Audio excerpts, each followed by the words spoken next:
زيزو والفشار.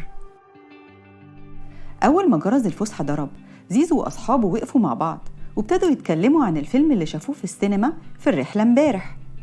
الفيلم كان تحفة، كان فيه ديناصورات وأسماك قرش وكمان فضائيين، وزيزو كان متحمس جداً وهو بيتفرج لدرجة إنه وقع الفشار بتاعه على الأرض في السينما.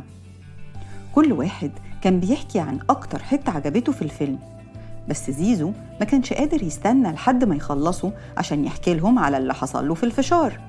فضل يعلي صوته ويقاطع أصحابه لدرجة إن واحدة من البنات ابتدت تعيط. زيزو كمان حس إنه متضايق، هو بس كان نفسه يحكي لهم الحكاية بتاعته. ممكن تتناقش معانا في التعليقات على الفيديو، وممكن تفكر مع ماما أو بابا أو أي حد بتحبه وبيتفرج معاك على القصة دي.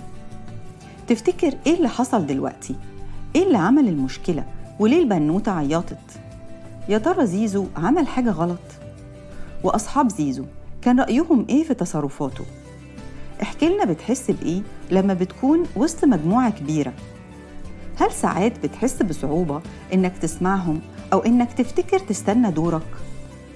تعالى نكتب لستة بالحاجات اللي ممكن زيزو يعملها عشان تساعده يسمع أصحابه ويستنى دوره.